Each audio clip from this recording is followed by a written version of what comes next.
Een merk, priorijen en een fruitshow. Er wie van alles te doen op de jaarlijkse rispe- en fruitdag in botanische tuin de Kroethof in Boetenpost. Wie voor het eerst zoent het uitbreken van het coronavirus dat de merk weer terugging koe. Van gewoon gezinnen een ideale aantraap van de jestvakantie. We zijn pompoenen aan het snijden. En wil dat een beetje? Ja. Jawel, hè? Even beginnen met de jestvakantie. Gezellig met de band even op uit. Bandactiviteiten wij zijn meer bezig, maar goed, de band vindt het leuk. Dus, Toen waard bekend dat de gemeente Acht-Karspelen €120.000 investeren zal in de Kroethof.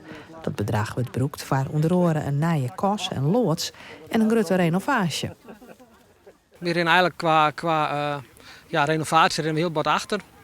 En dat is jeden voor iets koud. En dan hebben we eigenlijk de mogelijkheden om dat weer aan te pakken. Maar ook de mogelijkheden om te groeien en te bloeien. Dat past heel mooi bij de Kruidhof zelf. De laatste 2 jaar kunnen we net uithalen wat erin zit. Ik ben van de 6 maart maar 3 maanden hier geweest. Dat biedt natuurlijk meer perspectief om te groeien.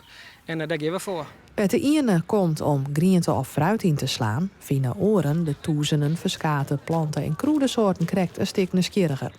De inktveszwam Bigelix is een echte attractie.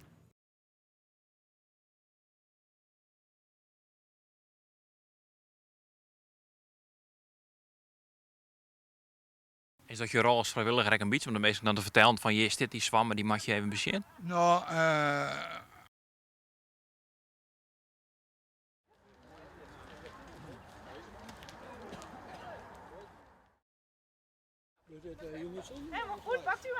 De rispedag is de laatste activiteit in de agenda van de Kroethof. Het seizoen is nu voorbij. Verrassend dichtbij.